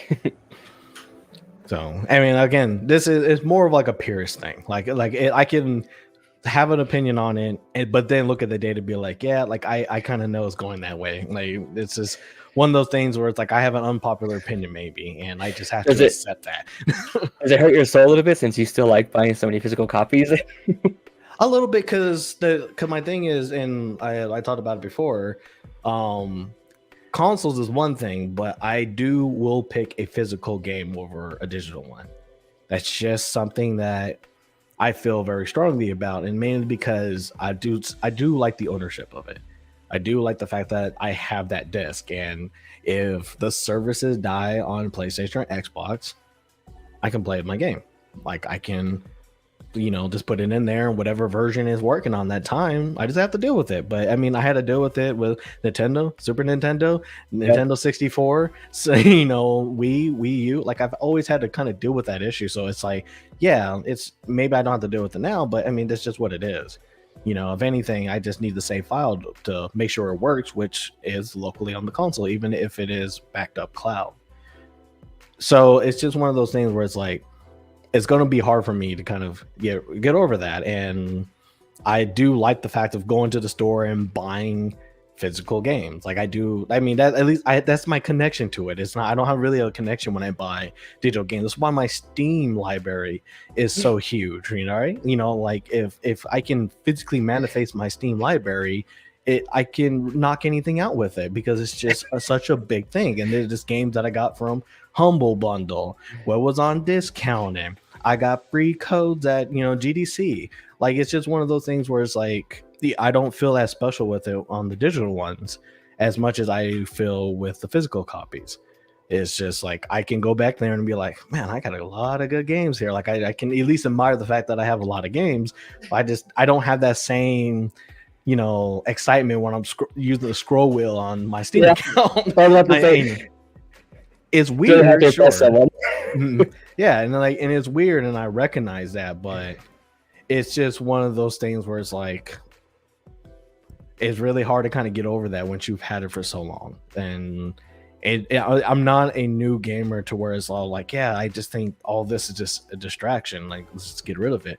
And I am an old time gamer, and those are kind of going to be my old time feelings on it. That like I'm always going to love the fact that I could just physically buy a game or physically haggle the price for it. Can't do that with the digital copy, and just be able to kind of get the game and go on by my day. Like I like the day one means something when you can actually go physically get it. That's how it was, I guess, that's how it was for Pokemon for sure. Like, oh, day one, Friday, where is it? I know you have it in the back release, instead of being like, oh, I just wait till it downloads and blah, blah, blah. It's weird, but that's what I like and that's what I enjoy. Definitely. It's definitely been like experience being able to take like my son to like a game release and stuff like that, like for a physical copy, like because he's used to buying them stuff like that digitally and stuff like that, or me getting for him along with like Game Pass stuff like that. But like I've taken him a couple times to like get a game where it's like, well, let's go get it like on opening night, stuff like that, and it's like he's got to have that experience. He's like, oh, this is really really cool, and like I hope it's something that doesn't die out, which is really hard to say because I know it's the way we're going, the way we've been talking, agree about how everything is, but that, but like there's just something about the experience going to a really big game. Like for me, most of my Switch games I'd buy physically because it's just I like the idea of just having all the little cards, stuff like that, lined up in my thing, stuff like that. The only time I play digital games are for the smaller games, like indie games, stuff like that, and everything like that. But like taking him to when Splatoon 2 came out and stuff like that, to go and buy the game and stuff like that, and there's like other people there with like their Splatoon fans, stuff like that, and he got to like talk about them, and with the people my age or a little bit younger, older to him, but he's still having a conversation with them about these games. Like it's something special about that, and you just will never get that to a digital form because you'll buy it digitally, you'll play online, and you'll just get talk smack online instead of talking about how fun it is. Yeah. And I say, those were those times where like you just couldn't go to GameStop and be like in that long line or whatever, but you're like, you can see the anticipation for the thing at the end, especially because like, I mean, I think one of the reasons why I like physical copies because the collector's editions, like a physical collector edition, no matter how overpriced it is, just feels a lot better than being like, oh, I got the $100 digital collector's edition. We could still argue whether or not that extra skin was a $30 upcharge. Like at least a CD makes sense. Like, oh, you get all the the music from the original soundtrack. Okay, I can buy that. At least the musicians are getting paid. But I could deal with that. But I want my art book. I want my statue. Like I want all the stuff to put on that shelf over there. Like I just if it's hard for me to kind of get over that. I mean, and, I'm kind of waiting. I'm still mad about my Gotham Knights, thing, and I'm still on the lookout. Being like, that has to pull out somewhere. I'm still upset about that. And it's like, oh, but you could buy it. And story time. So Laura tried to go to one of the GameStops to see if they can reorder it for me, and I guess the person over at the GameStop was literally trying to sell her down on the thought of it. Like she was just like, well, that's stupid expensive. Don't do that. Or like, why did we got the digital? Just get the digital version here. Like I can ring you up right now, and it's like, but we don't want that because I don't necessarily care about any of that. And it's like, if I wanted it, I'm not gonna pre-order the digital upgrade copy. Like Sony, I could just do it through Sony or through Xbox. Yeah. I don't. There's no reason for me to go to GameStop for like the digital extras. And it was just kind of like, she was trying every single way for her to just not make the purchase, and it's like, but she couldn't make the purchase anyway because they didn't have it available. So like the whole argument was kind of, it didn't make any sense. It was just kind of like they were trying to sell like, oh, I'm going to try to get a sell no matter what. And it's like, Yeah. look, if you don't have the thing that I want, then this conversation's over. Like yeah, we can make an argument that $300 is a lot. Like I can just fully acknowledge that, but I don't buy a lot of collector's editions. They ain't a lot to even say, oh, this is too expensive. I'm buying 5 in a year. Like this was probably like the only one I bought this year. Right. So I'm not too worried about it. And I always plan stuff ahead of time. It's like, I'm not gonna just pull out $300 and then slap the cashier with it. Like I was like, I had that $300 kind of saved up over time, and now my $300 has nowhere to go because Amazon messed up. But I don't know what would be the case, but it's just one of those things where it's like, that's what I would have got in line for, to get those statues, those other things. Those I care about that, and I'm just never going to get that with the digital copy.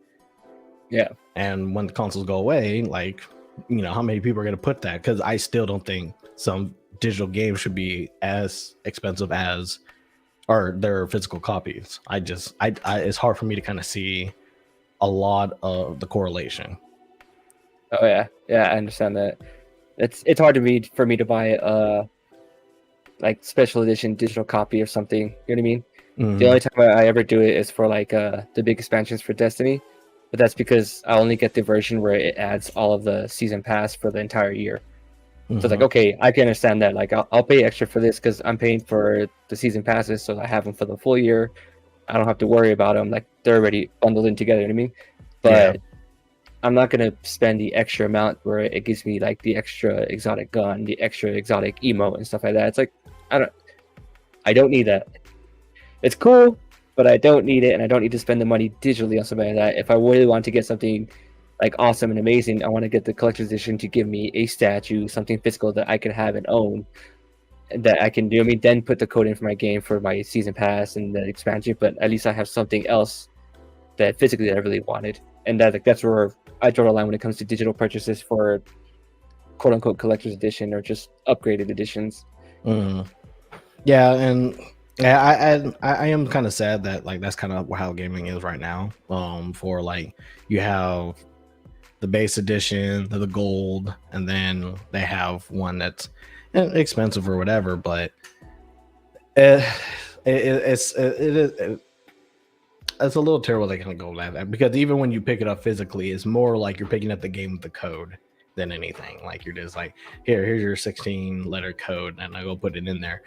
It's unless like they made it to where it's like, oh, these you also get like they pre-order stuff and it only comes in the digital stuff, which a lot of times they don't do that anymore.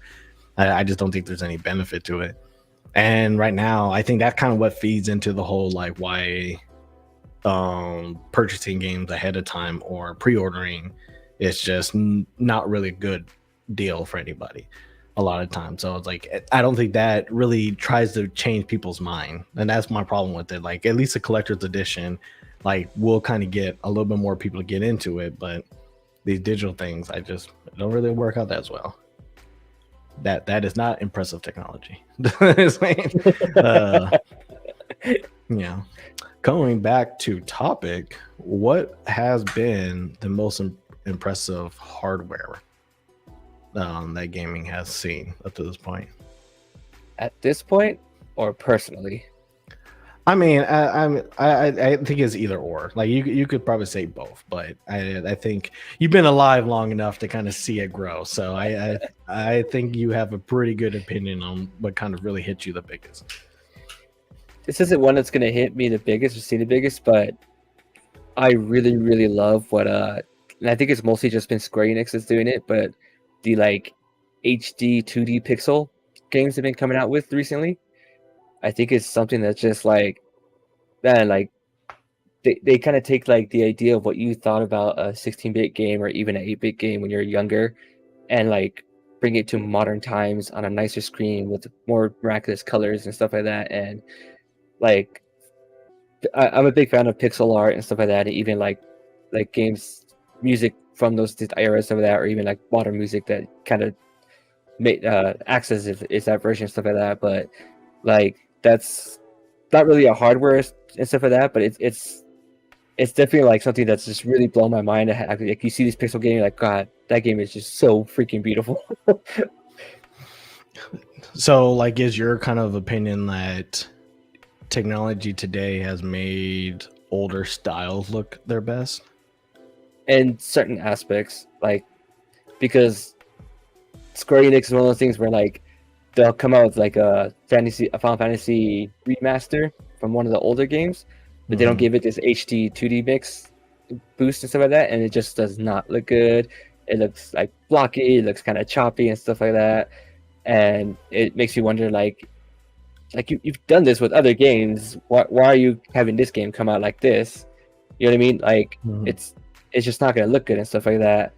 And so not all has done that, because like it just mainly comes from like 2D games going into this aspect, because with 3D games, like you can't, the only way you're gonna make Banjo-Kazooie look really, really good is if you just rebuild it from the ground up.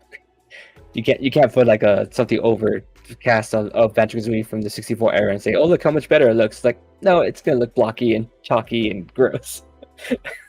Right. Basically, you can't just upscale it. You do have to put in some effort into the stuff. Yeah. Yeah. I agree on that. I think in some cases it's the old 2D stuff does make it kind of work and stuff, but I do appreciate the revamps. Like, what would be my thing about it? I do appreciate the revamp of Final Fantasy IV when it hit the 3DS, and it wasn't like the older style of it. It got me to really kind of play, because I didn't really play the first one when it first came out, and I know it was Mike's favorite game, so I wanted to kind of give it like a chance and stuff. And I think it was just probably one of like, it kind of like just that little change in it really kind of, made it a lot better experience in a lot of cases and stuff. But yeah, that's not really a hardware thing. That's kind of just sorry. It's like that's kind of really like a software thing. Like it's like, hey, the software got better. It's like it just makes me feel warm and fuzzy seeing it. So I wanted to give it its events. Yeah, I understand. If I didn't stop you, but it's one of those things where I asked the question because it's even the first thing that comes to mind a lot of times. Like I think you kind of proven that aspect of like the software stuff kind of sticks out the most sometimes. And so it was just one of the things I was kind of confused, because I was trying to think about it myself, and it's like, yeah, I mean, there are impressive stuff. I love the memory card. Like I love when that came out, and that solved a whole bunch of problems.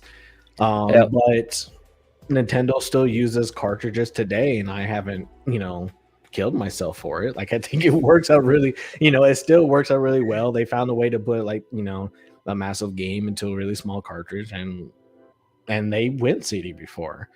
So it's not something that like is the end of the world of like how they save games and stuff.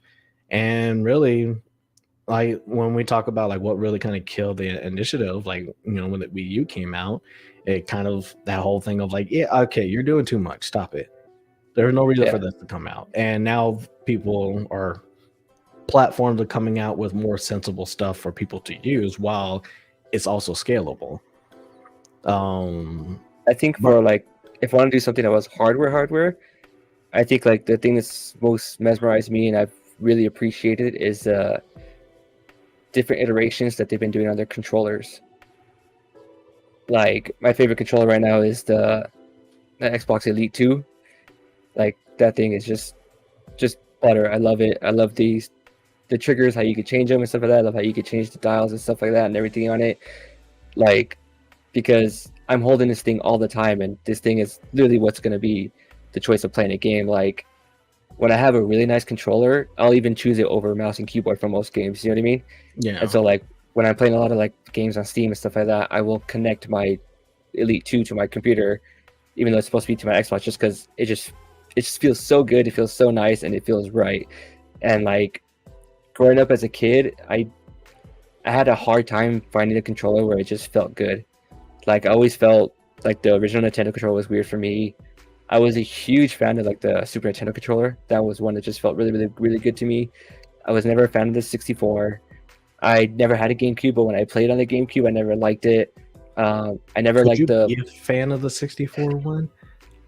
There's Like, people out there who are like. it's like to be honest, as crazy as it was like, yeah, there was something wrong with that controller. It's like I had so many blisters on my hand for that joystick from playing Smash. well, just holding it and stuff. You're just, that's a whole other thing. It was just sorry. It's like yeah, like I can see why that wasn't your favorite, but did it really have a chance? No, It's yeah. like I mean, even today, like I think the GameCube is probably what people like the most controller, even if they're not a fan of the console. They're still trying to use the GameCube for other stuff. Like I think that controller works more for people, especially for Smash, for Yeah. like C-sticking and everything. But I agree with you. Like I have mine, like little controller here for the Xbox. I'm really partial to the PlayStation because I've played it for so long, and I'm really used to kind of that. Mainly because like the stick. Sometimes I realize my thumb slips a lot and like more high really? games on the Xbox One. But I do like not really the innovation of the Xbox controller, but the tightness of improvement that you can tell about it. While Yeah. like I think all the other controllers try to do some really big changes to the controller. If you go back to like just the controllers that have come out with every game console for Xbox, you'll realize how much it's trying to form into your hand better. And I Yeah. think a lot of people, that's why a lot of people played a lot of the first person shooters and stuff with it, because it was just something that really worked out well for someone who's trying to move 3D, move around, do all the other stuff, really kind of get into it and really kind of fill into the hands a little bit. And like I said, like even for me, PlayStation was my go-to. It's what my hands knew. And when it came to fighting games, I had to be on a PlayStation. Like Really? it's impossible for me to really get into the groove because I don't like dependent on the stick. And you can't change that out. To me, I have to have a D-pad. And like if I'm gonna stick, I might as well play arcade stick because at that point stuff makes a little bit more sense. But for me, Yeah. like trying to actually, if it's not the platformer game like Multiverses right now, it's really hard for me to play a fighting game with like thumb sticking. And it even actually stresses my hand out a lot. So that's why shooters that are not as intense on the movement is a little bit easier on the hand. And I think for that controller really excels at that. More so than I think that like the PlayStation does. It's just I'm used to it. So I'll throw the question back to you. What kind of hardware do you think has been the best thing you've seen for you personally? I mean, like I said, it's really hard because a lot of stuff didn't really impress me as much as I wanted it to. I feel that when we look back at VR, when we look back at the joysticks, we look back at a lot of the stuff, it's so easy to make it seem like it's all a gimmick. But the reason why I brought up the Kinect was that it was just one of those things that the technology behind it worked really well for a lot of stuff. And for something that said, hey, we don't need Joy-Cons, it's going to make you do the wolf like that and actually capture that. And it actually worked, I think was a really big thing. And I don't think that can be understated as much. Like it's not a thing that's going to really get you motion sick. It's not a thing that really required a lot of setup. Like I did have some issues with it, and you do need space. But I mean, you're going to be moving around. It just makes sense. But a lot of times it worked more than it failed. And being able to use it for a lot of other stuff for, game development or just because it was a really good camera for what you needed to do for, it worked out really well. And it was just really impressive of how it was something that was like they didn't just try to blatantly copy Nintendo at the time. They found a different solution while trying to be in the same field, and they made a part two of it. So it was definitely something that kind of was a good bet. And when I kind of look at that, it's like, yeah, like I don't see it as much as a gimmick as I saw a lot of other stuff. Like I feel like it was something that really did try to kind of get gaming in the right spot, especially for like Just Dance and a couple of other stuff where, yeah, I'd rather play DDR with the dance pad for sure, but it was still something that worked out really well when you were playing dance rhythm games and stuff like that. And you were very surprised of that you didn't have to really work as hard to really kind of get the motions and stuff like that working. So if anything, that was probably one of the things that I've really liked the most. And I mean, I still got both the Kinect and the Kinect 2 at the house. So even if I got rid of the console, I probably want to get rid of those because like they could be usable in one way or another. But I don't remember a lot. Everything else is kind of standard if you think about it. Like the PlayStation 2 to PlayStation 3, like, yeah, it was a hardware upgrade. It's supposed to be. PS3 to PS4, we got rid of the cell base hardware, blah blah blah, and now we're x86 architecture. We're going to stay on x86 architecture. Look at the benefit. Now our games can work on both the PC and our console. Yep. That's just a change of mindset. That's not impressive. Like, and I know they try to sell the PS5's like fast loading and all that, which is impressive in a lot of cases because playing Tales of Arise, you hardly ran into loading screens for as big as the game is. But it kind of gets cheapened out for the fact that they only did it for a 500 gig hard drive, and you needed to replace the SSD with something else because storage you needed more storage rather than you needed the game to be a few millimeters faster. So it's like it's kind of like a thing that was cool that kind of outbeats by conveniency. Most consoles kind of just kind of really do that. I mean, on the nunchucks, the Joy-Cons, they're not really impressive to me. Me either. Yeah, you can play games with it. I can fake draw a bow or fake, whip something or whatever, but it was that really impressive. Was I in awe when I did that stuff? And I don't think I was, quite honestly. If anything, in order to do more things, you had to strap up, make sure that you weren't going to break the TV and all other kind of stuff. So I just don't feel like it was really like impressive. Like it was just nice that it got more people to play games. I did appreciate that, but outside of that, I think gaming on phones and how phones have changed from dial text and cool ringtones that you were able to download, because you wanted to play, Beyonce's, song when someone called you, to now, it's now like what they can do today. And basically the phone could be a business. It could be, your game console. It could be your social connection. It could be your business card. It could do whatever it wants, and it could do it wirelessly, Bluetooth, connected, AirDrop. Like there's more that gone into the phone that is always going to impress me more than what gaming has done in pretty much the entirety of gaming, because it's just the expectation was easier to just surpass when it came to a phone. A phone had very clear job, and no one would think that it could do more than that. Then iPhone comes around and everybody's like, yo, phones are dope. It's like phones killed landline. No, sorry, cell phones killed landline. Cell phones killed it gave more importance to it than kind of what a lot of other stuff would do for gaming. And so that's why it's really hard for me to answer that question. And maybe my answer is really underwhelming. I kind of want to hear people's thoughts about it. But I mean, that's kind of how I feel about that. I just feel that at the end of the day, like, what else could you really say? Like, there wasn't a lot of stuff that I was like, this is probably the dopest thing, because I've always looked at graphics as my go-to to know if something was better. Yeah, and then the way software moving with graphics and stuff like that, it's moving at a good pace, but it's definitely slowed in the sense of like we're reaching a point where like it's going to take a lot to innovate and create it to where it really blows your mind and, you know what I mean, it really wows you. And then with graphics alone too, it also depends on what kind of TV do you have, what kind of monitor do you have, what kind of connection to that monitor do you have, what kind of HDMI connection do you have to it, and stuff like that. You know what I mean? So there's so many things that go into it to make sure you get the best version of that, in the sense that it's not really a wow factor for me. You know what I mean?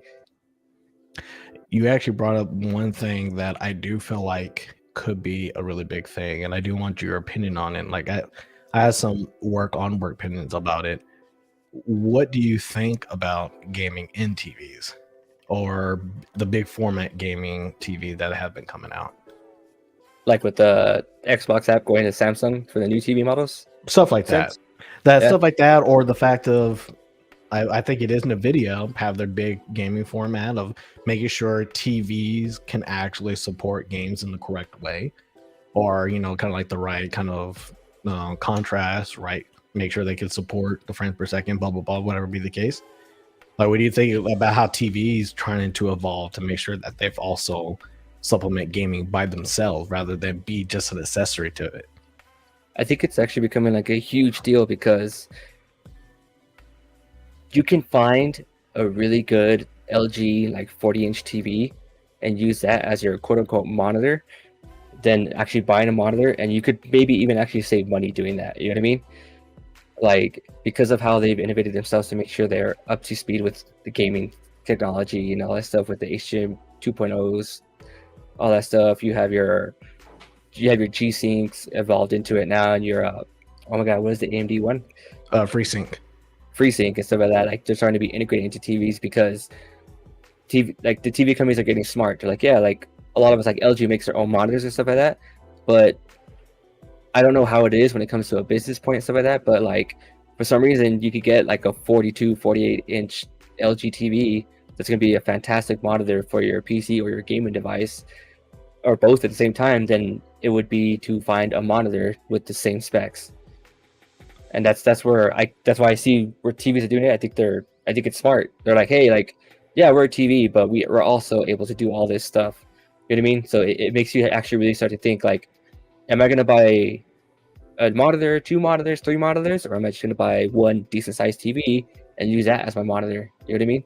Like, that's where it's coming to the point. And I will say I agree and disagree on some of that part, only because you can put gaming in its own bubble and it doesn't incorporate everything that a monitor can do. But I agree in the fact that like it is becoming a big thing, and that I think gamers do want. They do want TVs to better support gaming rather than like the gaming mode that some of them come with. They do want them to kind of be maybe a little bit more purposeful. Just like, why can't my $3,000 TV not be the best and only option for gaming? Like, it is something that I kind of see like that, like when you look at Apple's display, really good, really nice, maybe a little bit kind of expensive, and you can probably find, a decent counterpart to it. But it's like, that is for a lot of more reference stuff. Like, it's not really the best for gaming. It's the best for how can we make sure that the color red is red? Can we make sure that the stuff I'm saying is more true to color and a lot of the other aspects about it? Still does HDR, still does all the other stuff really well, but it's mainly for content creation than it is for anything like that. And honestly, when we're talking about $4,000, $5,000, it needs to do a lot more. But and I'm not trying to be unfair to it, but it is one of those things where it's like, a lot of things can probably give you more satisfaction for a lesser price. And we're just kind of, I think people are just looking for TVs to kind of support gaming in a better way, since you always need to have a TV for your game console and you always need to have a TV for all this. So I do like the prospect that TVs might get to the point where they just host the console themselves, or that by just downloading the app you can utilize a lot of the features. I do like that aspect. Not a replacement for consoles for me, but right. I know it can be for somebody else who's just they want to spend more money on the TV because they know they're going to get more out of the TV, in the long run. And being able to support TV in that aspect, I think it's just a really good move overall. What are your cons to it? My cons to it is, at the end of the day, like TVs, like when you kind of look at what a TV does and kind of like a lot of stuff that goes into it, you do realize that there's a lot more things that need to go to a TV to really outbeat its competition. When I looked at TVs, like I said, in the media room, I have the LG C10 65 inch TV, and that's kind of what I use for that. I really love my OLEDs; it works really well. But there are times that I still wish I had the Sony one, because the processing on the Sony and the colors is really hard to beat versus having the HDMI 2.1 at the time. And because the LG, all the ports are HDMI 2.1 for that 4K, 120 hertz, 8K, blah, blah, blah. But the issue is, for TVs to have everything, they need to hit all the check marks. And that's a really big cost for companies to do. Even though personally I feel like it's worth it, I don't think TV should not come with Dolby Vision. Like I think we're at the point where, like, I think it needs to be a standard, or at least HDR10 plus. Like I think that needs to be a standard, but it needs to do all that and then do the gaming stuff, right? Like, and I want them to do better for gaming, make things more purposeful, but I feel that they're gonna do things for gaming that's gonna make the TV even far more expensive. Because right now you can get an OLED Sony 100-inch TV for the discounted price of $17,000. The discounted price, yeah, like, and you're thinking, like, with that same money in hand, you can get the new Sony projector, aperture kind of view, both for Cinevision and full 16:9, a lot, better contrast, almost like 25,000 lumens or 2,500 lumens. I gotta have it in front of me, but have a bright, make it look cool and all that for 12,000, and still be able to spend $4,000 on a PC console and everything else. Like, it's just one of those things where, like, for gaming to ultimately do it, they're going to go into a direction that's going to kind of put it out the price again. And that's what I think the problem with TVs. If it can fulfill all the requirements, then I do feel people will probably put more into their TV than anything. But I do feel that for it to do that, it has to kind of go to the dark side a little bit. Yeah, and it's really hard because if you think about it, you're trying to put all of these aspects into this item, this TV, and everybody wants it to be as thin as possible. You know what I mean? Like, you can come out with a dope TV, but if it's a chunky boy, like, no one's gonna buy it, nobody's gonna want it anymore. And so that's where, like, the costs really come into it, because, like, they have to figure out how to put all of this into almost like a flat piece of paper, in a sense. You know what I mean? Yeah, and because OLED TVs are impressive. Like how thin they are and how heavy they are, still being thin. Oh yeah. Especially micro LED, the LED walls of being able to just put panels together to make your TV on the wall. TVs have evolved, and the evolution comes with not only just the cost of the unit, but the cost to use it too, because electricity, having the air on and stuff, like there's a lot of other things that kind of go that nobody thinks about. And it's just one of those things that's like, well, they have to go that direction if they want something that's going to be truly impressive today. To the point where it's like, now 8K is not really all that impressive. It's just like, yeah, just hurry up and have it come out already. I don't know what's taking out so long. It's not really an impressive thing. It's just like, you should have already done it by now. But for the gaming space, I think TVs that can support 180 or 240 frames per second for 1080p or whatever and stuff, I don't think that's a big ask. And I think that's where they need to focus, because that's where I think the TVs lose at. They lose at being able to support that, even if the consoles don't. And that's just a thing on the consoles themselves of not being able to support over 60 frames per second sometimes. But a TV could be, like you said, used for both your computer and your console. Why not just go all in and make sure it can actually do it well? Yeah, I agree. And with that, I think we hit time. I think Not that bad. was it for today's episode. Had good conversation. And one of the things that I just kind of want to say, like I kind of really appreciate this. Thank you for kind of commenting on that. Just some things that I think was kind of interesting in that, and I think this is something that we'll probably revisit again as far as when it comes to impressive technology and stuff, because there's probably a lot more things that we just didn't hit. But I do feel that, or at least as a final note, I do wish at one point in the future I do get impressed. Like it is something that I actively wish for. I actively wish for something that I can't predict. Best way to say. I will say, like, as my final note before we end this, like, what gaming technology has done for the film industry is pretty impressive. And so I want to see that impression come to the gaming side. You know what I mean? Oh, virtual production, we will talk about. I love virtual production. I love everything about it. But with that, everybody, thank you for joining us today. If you did like what you saw, or if you've seen this later and you want to catch up, again, on the bottom of the screen, you see we do this every day, or not every day, I wish, every Friday, at 8 p.m. Eastern Standard Pacific, or whatever that might be the case. I don't know about how words work, but I do want to say that I do appreciate for everybody that joined on screen, commented, and let us know your thoughts. My name is Deshaun Williams. This is Christopher Mancata, and we will see you next time. Latest.